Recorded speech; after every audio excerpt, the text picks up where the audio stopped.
बिस्मिल्लाहिर्रहमानिर्रहीम। मुहतरम दोस्तों, अस्सलामु अलैकुम वरहमतुल्लाहि वबरकातुहू। मौलाना तारिक जमील साहब ने अपने नाम से कपड़े का ब्रांड लॉन्च किया है। इस हवाले से सोशल मीडिया पर एक बहस शुरू हुई। बहुत से लोगों ने मौलाना से इख्तिलाफ किया कि वो मजहबी शख्सियत है और उनकी जो शोहरत है वो मजहब की वजह से है और वो मजहब का नाम इस्तेमाल कर रहे हैं कारोबार के लिए वगैरह वगैरह। उस पर मैंने इरादा किया था कि मैं कुछ बातें अर्ज करूं। फिर मैंने सोचा कि इंतज़ार करना चाहिए कि हजरत मौलाना तारिक जमील साहब इस बारे में खुद क्या इरशाद फरमाते हैं। चनांचे कल उनकी वीडियो आ गई। हमारा ख्याल ये था कि वो ये इरशाद फरमाएंगे कि जी मैं तिजारत करता हूं और तिजारत करना एक अच्छी चीज़ है और उलमा को भी तिजारत करनी चाहिए। और मैं भी इस बात के साथ एग्री हूं कि तिजारत करना कोई ऐसी चीज बुरी चीज नहीं, उलमा को भी तिजारत करना चाहिए। लेकिन उन्होंने ये बयान दिया कि ये जो ब्रांड है, इसकी जो आमदनी है, ये मैं अपने लिए नहीं कर रहा हूं, या नहीं कोई कारोबार मेरा नहीं है ये, और इरादा उनके अपने लिए नहीं बल्कि ये जो उनके मदारिस है, उन्होंने बयान किया कि तकरीबन 10 मदारिस है, इदारे हैं उनके, तो उनके लिए एक मुस्तकिल आमदनी का जरिया बन जाएगा और लोगों से जाकर चंदा नहीं मांगना पड़ेगा। तो बज़ाहिर ये एक बहुत खुशनुमा बात लगती है और अच्छी बात लगती है।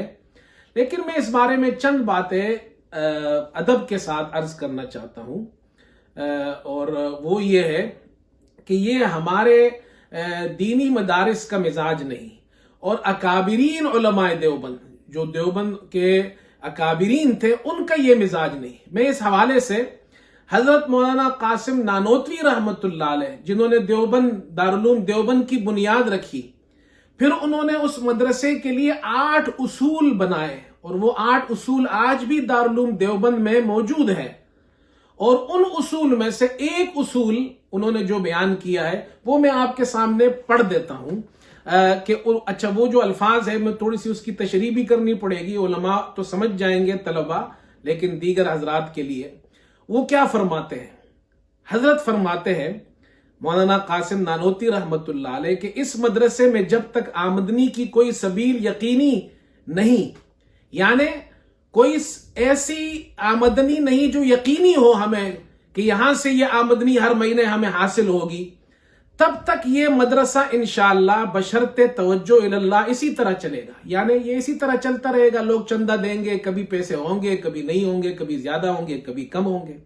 आगे फरमाते हैं अगर कोई आमदनी ऐसी यकीनी हासिल हो गई कि हमें मालूम हो जाए हाँ ये हमें यकीनी आमदनी हासिल हो रही है, फिर फरमाते जैसे मिसाल दे रहे हैं हजरत, जैसे जागीर या कारखाना, तिजारत या किसी अमीर मुहकमुल कौल का वादा, अगर ऐसी आमदनी हो कि मदरसे की तिजारत हो, मदरसे का कारखाना हो, और या मदरसे की कोई जागीर हो और चंदा खत्म हो जाए, हमें उसकी जरूरत चंदे की ना हो, तो फिर क्या होगा। हजरत फरमाते हैं फिर यूं नजर आता है कि 3 खराबियां हजरत ने बयान की है। पहली खराबी कि ये खौफ और रजा जो सरमाया रुजू इल्लाह है, हाथ से जाता रहेगा।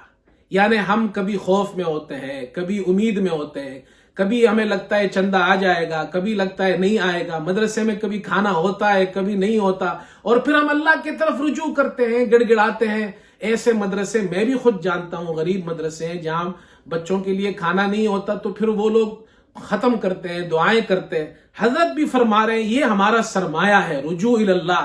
अगर आमदनी मदरसे की यकीनी हो गई तो ये खत्म हो जाएगा।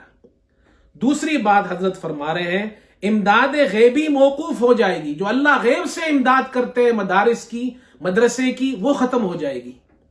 और तीसरी बात हजरत ये इरशाद फरमाते कारकुनों में बाहम निज़ा पैदा हो जाएगा, जो मदरसे के अफराद हैं इस वजह से उनमें आपस में झगड़ा पैदा हो जाएगा। ये 3 बड़ी खराबियां हजरत ने जिक्र की है, और वो ये फरमा रहे हैं कि मदरसे का निज़ाम इसी तरह चलना चाहिए कि लोग आए ताकि मुसलमान उसमें चंदा दे और सबका हिस्सा हो उसके अंदर। एक बात मैं ये भी अर्ज कर दूं, मौलाना तो खुद बहुत मशहूर आदमी है, उनका तो ब्रांड है, इस तरह और भी बहुत से उलमा है जो मशहूर है। अगर कल को वो भी अपने ब्रांड निकाल दे اور آپ تھوڑی دیر کے لیے تصور کریں کچھ سالوں بعد پاکستان کے اندر مدرسوں کے علماء کے 20 25 30 برانڈ ہو تو یہ تو ایک بڑی جناب کیا ہے کاروبار اور دنیا پھیل جائے گا اور مدرسے کاروبار سے منسلک تجارت سے ہو جائیں گے.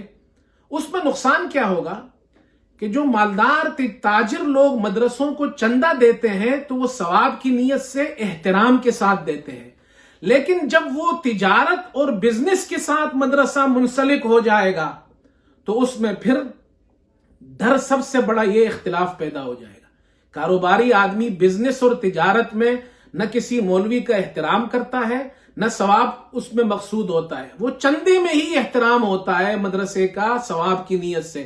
کل کلا کو اگر ان تاجروں کے ساتھ اختلاف پیدا ہو جائے تو پھر تو مدرسے کا نقصان ہوگا. اس لیے میرے نزدیک یہ بہتر ہے کہ علماء تجارت اپنے لیے کرے، ہاں وہ پیسہ پھر مدرسے میں لگائے. ایک بات یہ بھی عرض کر دوں، حضرت نے یہ فرمایا کہ کچھ لوگ یہ کہتے ہیں کہ جی مولوی بھیک مانگتے ہیں اور یہ تصور لوگ رکھتے ہیں مولوی کے بارے میں. تو اس بارے میں عرض کر دوں، میں یہاں برطانیہ میں رہتا ہوں، آکسفورڈ میں رہتا ہوں، ہمارے یہاں مدرسہ ہے، مسجد ہے، الحمدللہ 200 طالب علم ہمارے یہاں پڑھتے ہیں، حفظ کا انتظام بھی ہے، درس نظامی بھی ہے. یہاں انگلینڈ میں مساجد ہے الحمدللہ اور سینکڑوں مساجد ہے، مدرسے ہیں، ہزاروں طالب علم پڑھتے ہیں، یہاں بھی چندے ہوتے ہیں. تو ایک عالم ہمارے یہاں تشریف لائے ہماری مسجد میں چندے کے لیے. تو میں نے ان سے پوچھا، میں نے کہا یار یہ آپ لوگ چندہ کرتے ہیں، یہ بڑا مشکل کام ہے، آپ کو شرم نہیں آتی؟ مطلب اس طرح کھڑے ہوتے ہیں، اعلان کرتے ہیں. تو انہوں نے ایک عجیب بات کہی، انہوں نے کہا مولانا شرم کس بات کی؟ اللہ کے گھر کے لیے ہم چندہ مانگتے ہیں، جو طالب علم پڑھتے ہیں وہ اللہ کے مہمان ہیں، ان کے لیے مانگتے ہیں، اس پر تو ہمیں فخر کرنا چاہیے. اس کے بعد سے مجھ پر اتنا اثر ہوا ان کی اس بات کا کہ ہماری مسجد میں اب جو بھی چندے کے لیے آتا ہے تو چندے کا اعلان میں خود ان کے لیے کرتا ہوں، اور اس لیے کرتا ہوں کہ کم از کم مجھے بھی کوئی ثواب حاصل ہو جائے. تو بہرحال مولانا طارق جمیل صاحب بڑے ہیں اور وہ ان کا اپنا ایک طریقہ کار ہے، لیکن میں سمجھتا ہوں یہ ان کا تفرد ہے. جس طرح پہلے انہوں نے ایسی بہت سی باتیں کی جن میں بڑے بڑے علماء نے ان سے اختلاف کیا، لیکن وہ جو تفرد تھا ان کا وہ قولی تفرد تھا، اور اب یہ ان کا ایک فعلی تفرد ہے. بہرحال اللہ تعالیٰ خیر فرمائے سب کے لیے. وآخر دعوانا ان الحمدللہ رب العالمین.